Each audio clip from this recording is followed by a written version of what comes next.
যদি আকাশের গায়ে কান না পাতি, তোমার কথা শুনতে পাবো না। আজ সাত্তকীর মন খারাপ। বেশ কিছু কারণে তার এমন অবস্থা। যখনই তার মন খারাপ হয়, সেই মাঠের পাশের ল্যাম্পপোস্টের নিচের বেদিতে এসে বসে। আজও তার অন্যথা হলো না। বেশ কিছুক্ষণ যেতে যেতে চোখ থেকে 2-1 ফোঁটা জল পড়ে গেল ওর হাঁটুর ওপর। হঠাৎই এমন সময় একটা হাত ওর কাঁধে কেউ রাখলো। কি রে সাত্তকী, কি হয়েছে তোর? মন খারাপ? পরমেশ্বরদা, তুমি এখানে? তোমাকে কতদিন দেখিনি। সে ছাড়, বল দেখি তোর কি হয়েছে? এই সবে উচ্চ মাধ্যমিক দিলাম। বাবার ইচ্ছে আমি ডাক্তার হই। বাহ, সে তো খুব ভালো কথা। কেন, তুই খুশি নোস? না। এই কথা শুনে পরমেশ্বর সাত্তকীর দিকে আরো গভীর দৃষ্টিতে তাকালো। আমাকে খুলে বল তো ভাই ব্যাপারটা।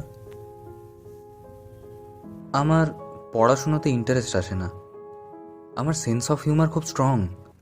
আমি ফিউচারে বড় কমেডিয়ান হতে চাই। একটা রিয়েলিটি শোয়ের অডিশনে ডাকও পেয়েছি। ইন্টারেস্টিং। তারপর? বাবাকে যখন বলি কথাটা, বাবা বলে, কমেডি মানে তুই সবার সামনে জোকারগিরি করে বেড়াবি? লোকে কি বলবে? কমেডি মানে জোকার? এটা কে বলেছে? কমেডি একটা ক্রিটিক্যাল আর্ট, সবার দ্বারা হয় না। আজকের এই স্বার্থপর মানুষের ভিড়ে কজনই বা পারে অন্যের মুখে হাসি ফোটাতে? এই তোর 18 বছর হয়েছে? হ্যাঁ, বাট কেন? তাহলে তোর সাথে জমিয়ে কথা বলা যাবে। আসলে আমাদের সমাজটাই না এমন, চাকরি পাওয়াটাকেই সব ধরে নেয়। ঘুম থেকে ওঠো, অফিস যাও, ঘরে এসে বাগানে জল দাও, ছেলে মেয়েকে পড়াও, খবর দেখো, ডিনার করো, আর রাত্রে বউয়ের সাথে ঝগড়া করে ঘুমিয়ে যাও। এই তো এদের জীবন। কারোর মধ্যে প্যাশন নেই, বেড়ে ওঠার খিদে নেই। দাদা, তোমারও তো বিটেক কমপ্লিট, তোমার গল্প কি সেম?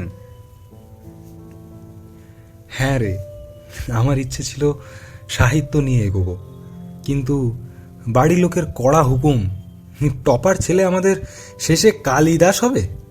না না, ও তো আইআইটি যাবে। তবুও লুকিয়ে লুকিয়ে কবিতা লিখতাম। বাবা দেখতে পেলে কপালে জুটতো মার। কোচিংয়ে নম্বর কম পেলে এক রাতের খাবার জুটতো না। তারপর?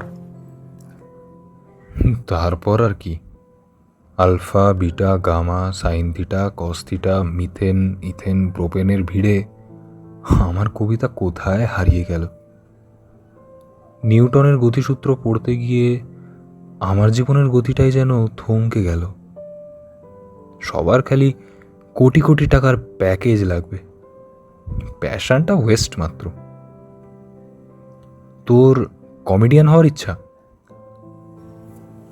হ্যাঁ। চার্লি চ্যাপলিন বলেছেন, a day without laughter is a day wasted. ওনার বাবাও চাননি উনি কমেডি করুক। ওনার বাবা অ্যালকোহলিক ছিলেন, মা মানসিক রোগী, তারপরেও তো উনি সাকসেসফুল। মার্গারেট চো, এলেন বুজলার, রেগি ওয়াটস, ফ্রেডি প্রিন্স সকলেই সফল। কেন আমাদের ইন্ডিয়ার কপিল শর্মা, ব্রহ্মানন্দ, এরাও তো কত ফেমাস।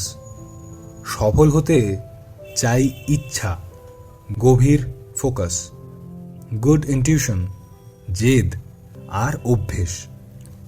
তুমি ঠিক বলেছো দাদা। সাত্তকীর মনের সমস্ত কনফিউশন দূর হয়ে গেল। তার চোখ সোনার মতো ঝকঝক করছে। আজ তবে উঠি রে ভাই, আমার সময় হয়েছে। আচ্ছা, তোমার ফোন নাম্বারটা দেবে দাদা? যদি কোনো দিন নিজের ইচ্ছেটা পূরণ করতে পারি, সবার আগে তোমাকেই জানাবো। নে লিখে নে, 9567।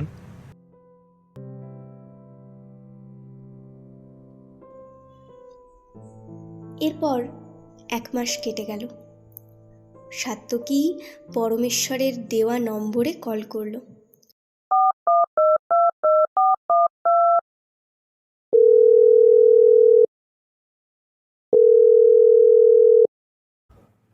হ্যালো পরমেশ্বর দা, একটা সুখবর আছে গো। আমি কমেডি রিয়েলিটি শোতে চান্স পেয়ে গেছি। কে? পরমেশ্বর? এরকম নামের তো কাউকে চিনি না। না না, দেখুন, হয়তো আপনার কোনো ভুল হচ্ছে। আরে বাবা, এই 3 মাস হয়েছে আমি এসছি, নতুন চাকরি ট্রান্সফার হয়ে এসছি। আমি কোনো পরম টারমকে চিনি না। আরে শুনুন শুনুন, হ্যালো হ্যালো হ্যালো।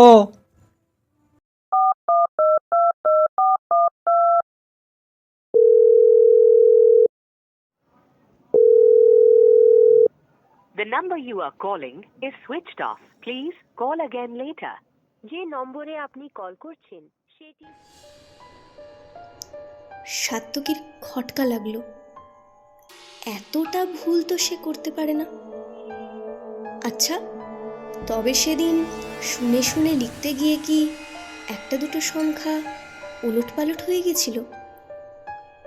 তবে যাই হোক, এখন তো পরমদার সাথে কথা বলাটা দরকার। তাকে না জানালে শান্ত হতে পারছে না সাত্তকী। সে খানিক ভাবল, তারপর তার মনে পড়ল পর্ণার কথা। পর্ণা পরমের একমাত্র বোন, আর সাত্তকীর ছোট্টবেলাকার প্রেম। আজ সাত্তকীর সাথে পর্ণাও বড় হয়েছে, ওকে নিজের মনের কথা বলবে তা আগেও ভেবেছে সাত্তকী। কিন্তু সাত্তকী যে আজও নিজেকে সমাজের সামনে প্রমাণ করতে পারেনি, তাই পর্ণার সামনে দাঁড়ানোর সাহসও পায়নি। কিন্তু সে আজ এতগুলো বছর পরে কিভাবে আবার কথা বলবে পর্ণার সাথে? আদেও কি পর্ণার মনে আছে তাকে? খানিক ইতস্তত বোধ করল, তারপর লাগিয়েই ফেলল ফোনটা।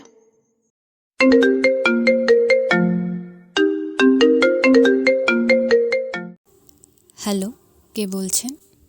হ্যালো পর্ণা। কে বলছেন? পর্ণা, আমি সাত্তকী। সাত্তকীর কণ্ঠ শুনে পর্ণার শরীর এক অজানা কারণে কাঁপতে শুরু করল। সাত্তকীদা, যেই সাত্তকীদার নাম ছোটবেলা থেকে প্রতিনিয়ত প্রতিক্ষণ মনে প্রাণে জপেছে পর্ণা, আজ এতগুলো বছর পর সাত্তকীদার গলাটা শুনে পর্ণা আর নিজেকে আটকে রাখতে পারছে না। আজ তার বুকের জমে থাকা সহস্র অভিমান চাইছে সাত্তকীর বুকে অশ্রুকণা হয়ে ঝরে পড়তে। পরমেশ্বর দা আছে? খুব দরকার ছিল। কি হয়েছে পর্ণা, তুমি এত চুপ কেন?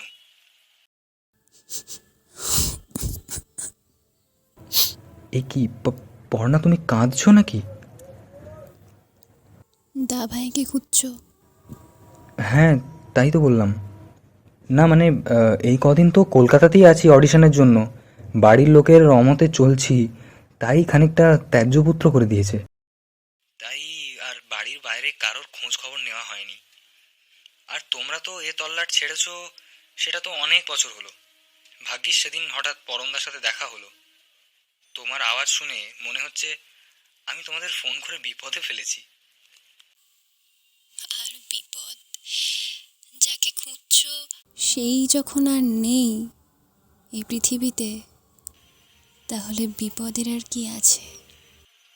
পৃথিবীতে নেই মানে? কি সব আবল তাবল বকছো? তুমি মনে হয় আজকাল বড্ড ওয়েব সিরিজ দেখছো, তাই মাথাটা গেছে। আর মাথার কি দোষ? মাথা তো শুধু আমার গেছে তা নয়, বাবা মারও তো গেছে, যবে থেকে দাভাই এই পৃথিবী ছেড়েছে। কি বলছো উল্টো পাল্টা? আমাকে খুলে বলো তো। 6 মাস আগে কলেজের হস্টেল রুমে দাভাইয়ের ঝুলন্ত দেহ পাওয়া যায়। ও আত্মহত্যা করে মারা গেছে।